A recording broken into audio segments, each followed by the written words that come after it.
Hello everyone, আসসালামু আলাইকুম। কেমন আছেন সবাই? আশা করি ভালো আছেন।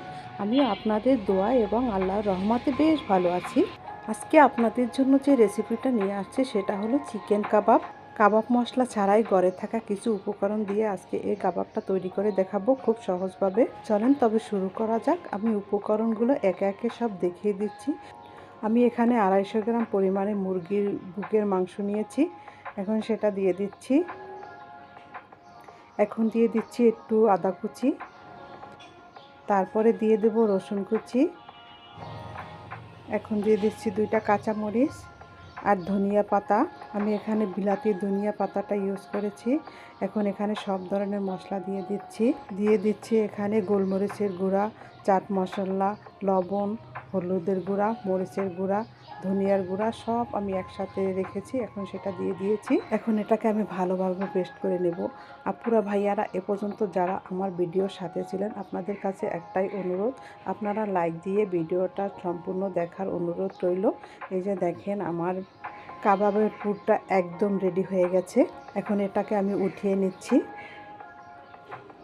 এই যে দেখেন আমি সম্পূর্ণ উঠিয়ে নিয়েছি। এখন দিয়ে দিচ্ছি এখানে পেঁয়াজ বেরেস্তা, আর দিয়ে দেবো একটু সয়া সস। এখন দিয়ে দিচ্ছি একটা ডিম ফেটিয়ে রেখেছিলাম সেটা, আর দিয়ে দিব একটু ময়দা আর কর্নফ্লাওয়ার আমি একসাথে মিক্স করে রেখেছিলাম। এখন সেটা দিয়ে দিয়েছি। এখন হাত দিয়ে আমি ভালোভাবে এটাকে মিশিয়ে নেব। এই যে দেখেন আমার মাখানো প্রায় শেষ হয়ে গেছে।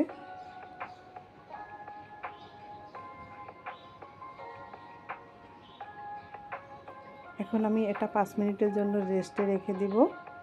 5 মিনিট পরে আমি এই যে দেখেন আমার সম্পূর্ণ রেডি। এখন আমি আপনাদের বানিয়ে দেখাচ্ছি। আমি প্রথমে হাতে একটু তেল মাখিয়ে নিয়েছি। এখন আপনাদের বানিয়ে দেখাচ্ছি। এভাবে 2 হাত দিয়ে চেপে চেপে এভাবে সুন্দর করে কাবাবের আকারে শেপ করে নিতে হবে। এই যে দেখেন এখন আমি এটা ডিমে এভাবে চুবিয়ে,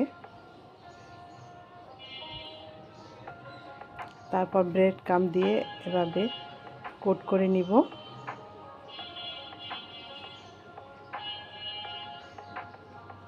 এই যে দেখেন একটা আমার হয়ে গেছে।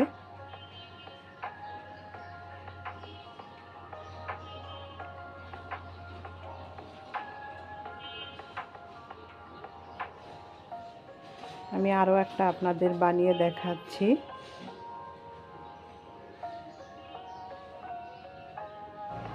এভাবে করে আমি সবগুলো বানিয়ে নিব। এই যে দেখেন সবগুলো আমার বানানো শেষ। দেখতে কত সুন্দর লাগছে। এভাবে বানিয়ে আপনারা বক্সে করে ফ্রিজে রেখে দিতে পারেন বিকালে নাস্তা কিংবা বাচ্চাদের টিফিনের জন্য। এগুলো খেতে কিন্তু ভীষণই মজা হয়, বাচ্চারা খুব পছন্দ করে। আমি প্রথমে একটা ফ্রাই প্যান গরম করে তার ভিতরে দিয়ে দিচ্ছি বেশ খানিকটা সয়াবিন তেল। এখন তেলটা গরম হওয়ার পরে এখন আমি কাবাবগুলো দিয়ে দিয়েছি। এখন মিডিয়াম আছে আস্তে আস্তে কাবাবগুলো ভেজে নিতে হবে। এই যে দেখেন এদিকে আমার মাথিন বাবু কি কিউট করে ঘুমাচ্ছে। দেখেন আপনারা, দেখতে ওকে অনেক কিউট লাগছে না বলেন? এখন আমি কাবাবগুলোকে এপিট ওপিট করে অনেকক্ষণ একটু সময় নিয়ে তারপর ভেজে নিব। এই যে দেখেন কাবাবটা আমার ভাজা হয়ে গেছে, কালারটা কত সুন্দর আসছে। এখন আমি সবগুলো উঠিয়ে নিচ্ছি। আজকের এই কাবাবের রেসিপিটা আমি খুব সহজভাবে করার চেষ্টা করেছি। আশা করছি আপনাদের ভালো লাগবে। আর এই কাবাবের রেসিপিটা আপনাদের কাছে যদি ভালো লাগে কমেন্টস করে জানাবেন, আর পারলে একটু শেয়ার করে দিবেন। আর ভিডিওটা দেখতে দেখতে যদি কোনো অংশ ভালো লেগে থাকে প্লিজ আমার চ্যানেলটা সাবস্ক্রাইব করে আমার পাশে থেকে যাবেন।